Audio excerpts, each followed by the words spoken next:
Nolan Winter is absolutely the biggest positive surprise from this year's basketball team so far, and the biggest reason for optimism going forward.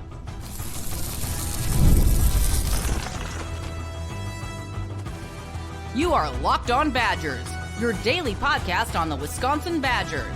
Part of the Locked On Podcast Network, your team every day.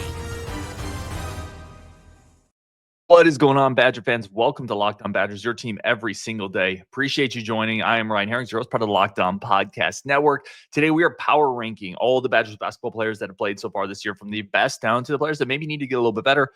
Plus, let's talk reasons for optimism and reasons for pessimism with what we've seen so far as we're about to kick off the Big Ten schedule on the basketball side. Let's start here. I got two reasons for optimism, two reasons for pessimism on this Badgers basketball team so far. Let's start with the good, because why not? Why not? Let's lead off with the positive. Nolan Winter. Absolutely, Nolan Winter is my first positive I want to lead off with here. This dude is coming into his own. He's becoming more confident. When he committed, my pie in the sky ceiling comp, and this dude was awesome, was John Lure. I felt like he could be kind of that stretch 4. Now he's growing maybe a little bit bigger. Maybe he's going to end up being a 5, but be that stretch 4 who can shoot the ball, who can slash to the rim, who's athletic, who can switch on defense against front court guys. I feel like we're on the road to seeing that happen. And why this is so important isn't just this year. You got to have stars in basketball. If you're going to really win at a high level, you've got to have some stars. You got to have some star power. And when you look at this roster, it's really being fueled by transfers. Maybe Blackwell could be a star, but you need a guy who you feel like can be an alpha. And I feel like Winter is giving you visions that he could be that guy. Now, it's got to keep coming.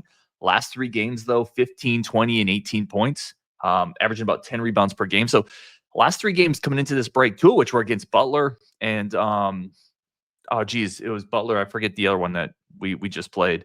Illinois. So Illinois, Butler, and then Detroit Mercy. So 2 good teams there. And he's been putting it together, playing with efficiency, playing with shooting 35% from 3. And you're starting to see the visions of a guy who is obviously putting it together this year, but next year, he's looking like he could be a down the road potential all Big Ten type forward, and the type of star who you can start building a roster around a little bit and start using more. The one thing with Winter, and I'm going to get into it later when we power rank the players, is now we got to see it on more volume. We got to see it on more consistency, but you're starting to see the flashes. I think that's, if you're looking forward for the rest of this year, a really big reason for optimism. All right. Pessimism. It's Crowl. It's Crowl and it's Amos. It's the other front court pieces around Nolan Winter. Crowl's been too inconsistent this year. He just needs to play up to his normal level of production. He has the lowest rebound rate of his career outside of his sophomore season. So his freshman year, he had a higher rebound percentage, which is the total number of rebounds you get when you're on the court. He's at a 12.4% right now. That's not good enough for him. Last year he was at 15.4, so he's dropped off about 3 percentage points. He's not shooting the 3 ball well. He's also hesitating out there. If they swing the ball to you and you're wide open, you have to shoot the ball. And I think he's hesitating because he hasn't been hitting him a bunch. Because he's not hitting him a bunch, he's hesitating. Like, it's just frustrating. Crowl to me is just Crowl and Amos, that duo who I thought Amos would be the starting 4 this year. I think a lot of people did. It's hurt the front court. It's put a lot of pressure on Nolan Winter. It's put a lot of pressure on guys like Carter Gilmore to have to play into those spots. It's put a lot of pressure, quite frankly, on the wings and the guards on the team to carry the scoring load at times. So I think Crowl, Amos, that's a big reason for pessimism going forward. The last 2 games coming into the break, we saw angry Crowl. We saw the version of Crowl we need going forward. Much like I just talked about with Winter, who has to do it consistently. Crowl absolutely has to do it consistently. We've talked about that a lot. Will he be able to do it? It's been kind of the story of his career. I good on Greg Gard for getting after him a little bit. That's what good coaches do. I'm curious to see coming out of this break. Iowa coming up this Friday. Huge game. What version of Steven Crowl we're going to see? Got to see a good one. My next positive, my next reason for optimism is Tonje is absolutely legit. He's an absolute real big time pickup. You're a third of the way through the season. At this point, he's averaging 19 points per game. If that scoring, as that scoring comes down a little bit because teams are focused more on him, he's now the tip of the spear. So they're pointing their defense more at him. They're putting better perimeter defenders on him. They're scouting what he wants to do. I think Big Ten refs are going to be a little more judicious with foul calls, which is going to hurt his game. But the dude's averaging 19 per game, and we're a third of the way through the year. He's I think leading the Big Ten in free throw attempts, or he's second in the Big Ten in free throw attempts. He's absolutely a dude. And the Badgers nailed it on that one. Greg Gard, the staff, absolutely nailed it with Tonje. That's a home run addition in the portal. Absolute home run addition. And even if it slows down through the course of the year as teams devote more resources to defending them, that's a win too. Because what happens when they're devoting more resources to defending Tonje? That's less help for a Blackwell. That's less help for a Klesmit. That's less pinching on some of the pick and roll action we do. That's less doubling down on a Crowl or a Winter because they're focused more on Tonje. It's gravity. Basketball is all about gravity. Tonje is going to start sucking more of it in, which could hurt his overall numbers, but impact other players as well. Tonje, absolute home run addition in the portal. On that one in particular, you got to tip your cap to Greg Gard. You got to tip your cap to this Badger staff. They saw something there. They went after it, and he's been just an unbelievable addition to this team. The next negative, the next reason for pessimism, 0-2 in the Big Ten as the scouting reports are starting to come out. This team needs to adjust a little bit now. Dropped the first 2 games in the Big Ten. Michigan game, which I really think you should have won that game. I thought Wisconsin got out schemed a little bit in that game, outworked a little bit in that game. Not a great effort from Crowl. And then you had the Illinois game. Again, not a great effort from Crowl. Like that, it's tough to go 0-2 to start in this conference with this amount of depth. So now you got to turn it on. And with that, you have to adjust to a few things. You have to adjust to the way teams are going to start guarding Tonje a little bit. You have to adjust to the way teams are going to start backing off Crowl. Maybe get some more action there. Maybe adjust rotations a little bit earlier. I think Jack Janicki needs more minutes. I don't think 11 minutes a game is at 10.9 right now is enough for him. Going to get into some of the reasons why in the next segment, but I think he needs to play more. I think there's some usage stuff that can get cleaned up. So not a great start in the Big Ten. Adjustments have been made. Now the Badgers have to adjust back. All right, we're going to pause here, come back. I'm going to power rank the players in the rotation, starting off with who I think are the top 3 players for the Badgers this year up to this point. That's coming up next on Locked On Badgers. First, a quick break for our friends of the show over at Rocket Money. Rocket Money's awesome. Like, get rid of unwanted subscriptions. I talk about it all the time. My wife pings me on it. She's like, what just came out of PayPal? And I'm like, maybe it's my book scouting app because I sell books sometimes, which I don't do anymore because I'm in Wisconsin and there's less libraries out here. But the point is, you got to get rid of those unneeded apps. That's what Rocket Money's here for. Rocket Money is a personal finance app that helps you find and cancel your unwanted subscriptions, monitors your spending, helps lower your bills so you can grow your savings. They bring all of it together in one spot, which is awesome. Whether it's subscriptions, spending habits, even the goals you want to hit this year, Rocket Money has over 5 million users and has saved a total of $500 million in canceled subscriptions, saving members up to $740 a year. What would you do with an extra $740? Like, I know what I would do. Buy a Jerry Rice rookie card, probably. Maybe 2 or 3 of them even. That's what I would do. What would you do? Right now, go over to Rocket Money. Cancel your unwanted subscriptions. Reach your financial goals faster with Rocket Money. Go to rocketmoney.com/lockedon today. That's rocketmoney.com/lockedon. rocketmoney.com/lockedon. Okay, let's jump back into this. I'm excited to do this portion of it. And I'm curious if you're going to agree or disagree with me on these. We are power ranking the players, all regular players in the rotation. So everybody that's played what I would call a regular type role. So that's the starters down to Janicki, Amos, all that group. We're going to go 1 through, I think I had 9 of them that I think have played a regular role. We're going to start at the top. A lot of times we do these in reverse order and we count down to 1. I think we're starting at the top. It's Tonje. Tonje's number 1 for me. Look, some of these numbers he's putting up, again, 19.2 points per game, 37% from 3, and that's on volume. Like, the more you shoot, the harder it is to continue to shoot upper 30 percentile on threes. He's 94% from the line, and he's getting there on volume again, 7.7 attempts per game. That puts him 10th nationally in free throws. 10th in the country. I think he's number 1 or number 2 in the Big Ten. Again, I've talked about it. He's been an unbelievable addition. He's been solid defensively, not great. We didn't expect great on defense, but he's been solid there. He provides a good body. He gives effort. He's a pretty solid team defender. He struggles a little bit when he's being isolated. We knew that. Foot speed is not always great, but the offense he's given you has been incredible. He's given you the offense that you lost with AJ Storr to some degree, and he's replaced it with a more efficient version of the offense you got with AJ Storr. He's been awesome in every stretch of the word, scoring from every level, mid-range, threes, at the free throw line, at the rim, plays with pretty good patience, draws a ton of fouls, which not only opens that up for himself, but that puts the other team in foul trouble. It gets you into the bonus much easier. Think about all the fouls Tonje has created and caused, and then the extra free throws Wisconsin has gotten out of that. I almost wonder if that's a stat.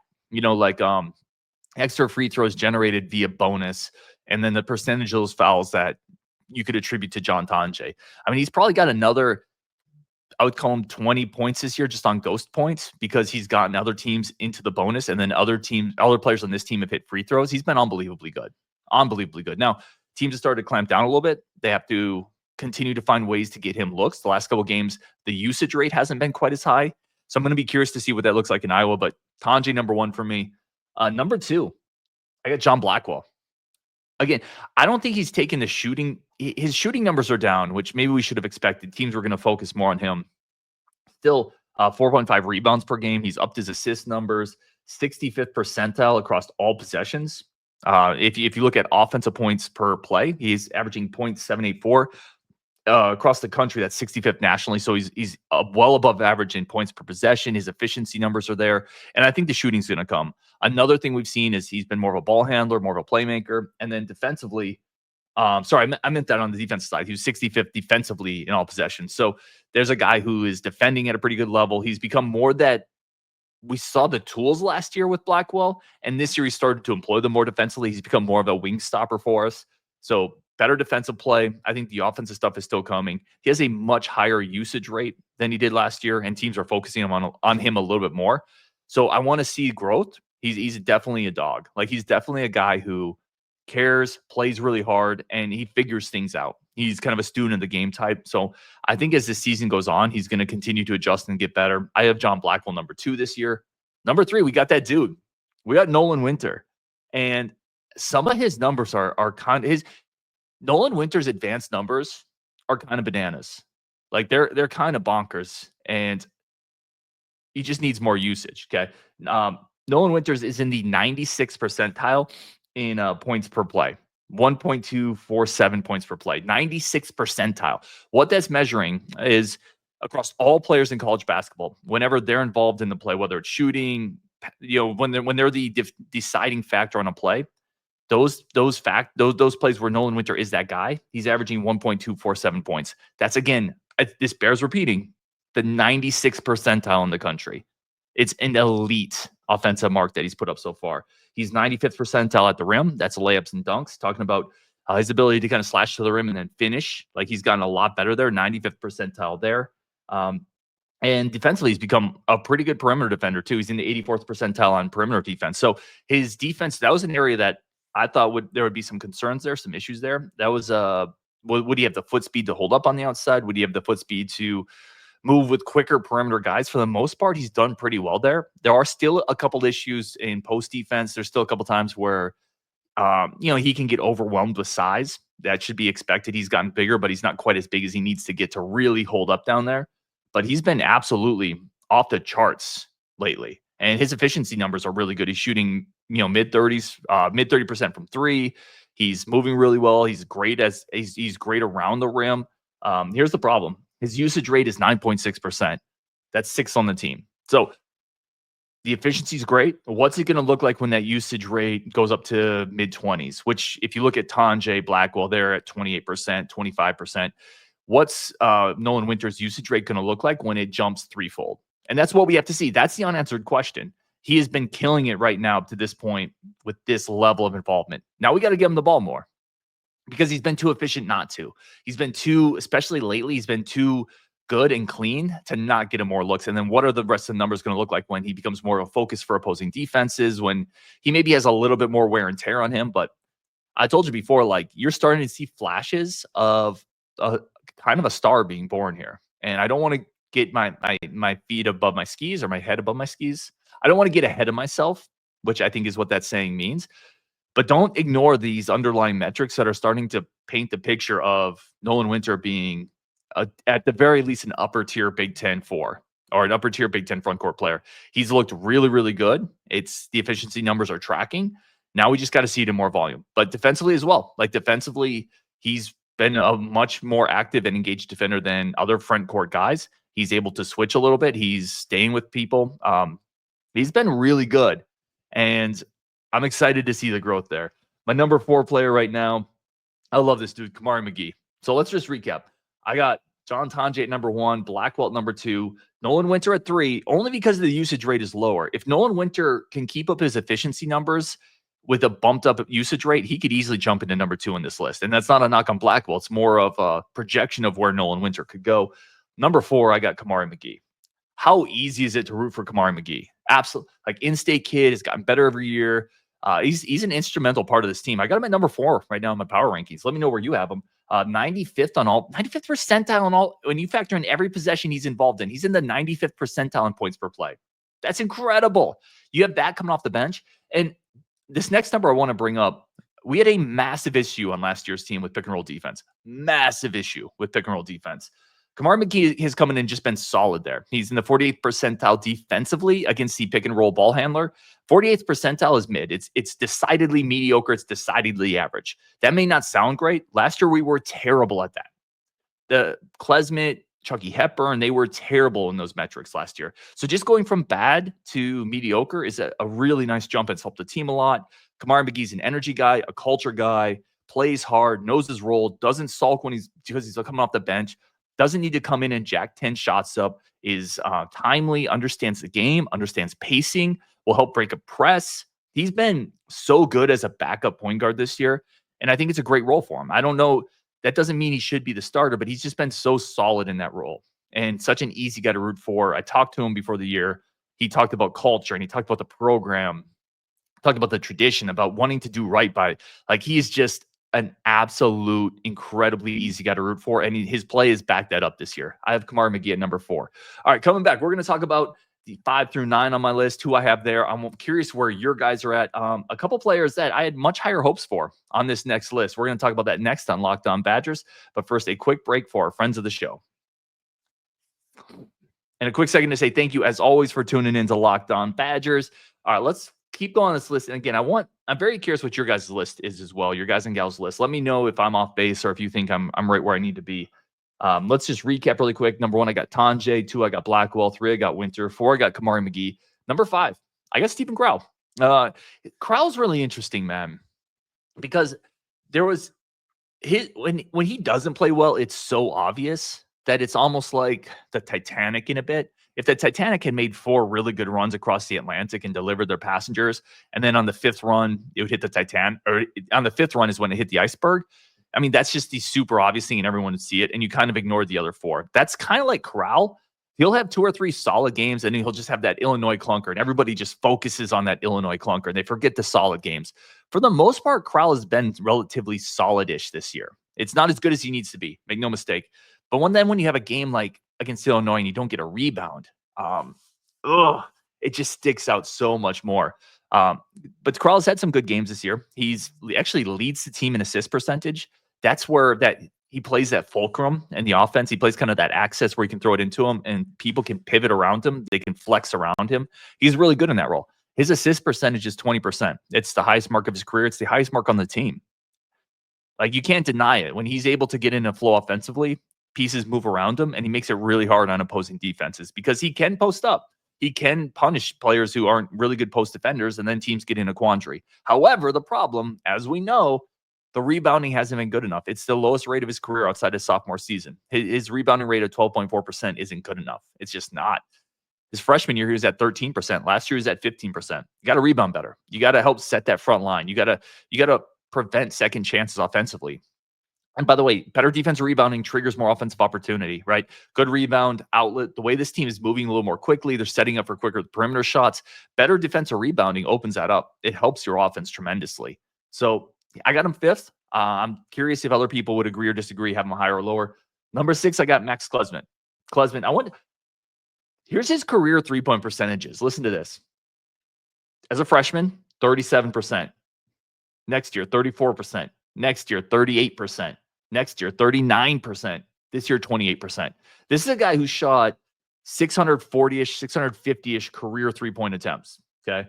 He's a career 36% shooter. He's shooting 28% this year on volume. It's got to flip, right? It's got to. I see this all the time. Water finds its level. He's had 4 years where he's been essentially a 35 to 40% 3-point shooter on volume. And then suddenly this year's 28%. That doesn't make sense. Like, this is a long struggle. This is a long slump for him because we're about a third of the way year through. But I keep thinking, man, you got to get that flipped. But in the meantime, like some of the shots and some of the decision making he's playing with, I don't fully agree with. If you're shooting 28%, you got to maybe move the ball, find a better shooter until you work out your slump. I don't hate shooting your way out of a slump, but it feels like at times has better opportunities around him with teammates. The shooting's just got to get better. You can't be a shooting guard in the Big Ten if that's your main offensive attribute, shooting. If you're like by shooting 20%, right? I guess my point is like, I don't think I worded that one very well, but my point is if your main offensive attribute that you're bringing to the table is your shooting and you're shooting 28%, that's just not going to work. I will say this, his assist rate is the highest of his career. He's up to about 15%, but his rebounding rate is lower as well. Some of the other hustle rates are lower. It's just not been a good year for him. And we really count on him. If you get engaged, I don't want to say engaged because I think he's engaged, but if you get good Max Klesmit, you're going to make everything else around him easier. You're going to make it far easier on Tonje and Blackwell. They're not going to be able to help as much. They need good Klesmit in the second half. They really need good Klesmit. Number 7, I got Carter Gilmore. What a story, man. A couple of interesting things on Gilmore quick. His assist rate is up to 12.8%. That's pretty good. Like he's a really Gilmore. People always talk about the hard work, the effort. His IQ is higher than people think. Like he's a good passer. He will find open guys. His assist rate is basically what Tonje's is. It's not far behind what McGee's is. He's a really good passer, good defender. Right now, he's 67th in the nation defensively, in defensive percentile.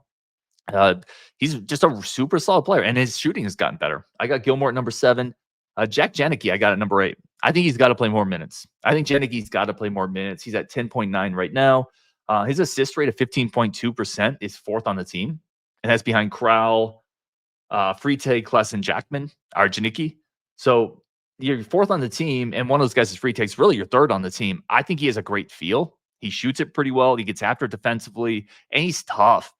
Like, Janicki plays like a walk-on. He plays like Showalter. He plays like a type of guy who's something to earn, like a chip on his shoulder. I think he's got to play more. I think he absolutely has to play more. I like the feel. I like the shooting. I like the defensive intensity. I think there's some more minutes there for him. And number 9, I got Xavier Amos, which is crazy. If I told you before the year that rotationally he would basically be kind of at the end, it looked like it was starting to click right before the break, like against Detroit Mercy and Butler. It looked like it was starting to click, which is hugely important. He's got to be a little more selective and got to focus on the smaller things, rebounding. Don't turn the ball over. Find the open shooter. His usage rate is 3rd on the team behind John Tonje and Marcus Silver. That's too high if you're shooting 46% true shooting percentage, which is 13th on the team. So essentially his usage rate is the 3rd highest and his true shooting percentage is last on the team. Those metrics don't work. Like you have to get that shooting percentage up and you have to be a little more selective, play a little harder defensively, go get some rebounds. I think it was clicking, but there's my top 9. Let me know if you agree or disagree. Again, that top 9, in my opinion, it's Tonje, Blackwell, Nolan Winter, Kamari McGee, Steven Crowl, Max Klesmit, Carter Gilmore, Jack Janicki, and Xavier Amos. This is on Wisconsin. Locked On Badgers. When you're done, go check out Locked On Big Ten and Locked On College Football. All the biggest stories across both sports and the conference are all right there on Wisconsin. Appreciate you guys as always, and we'll talk tomorrow.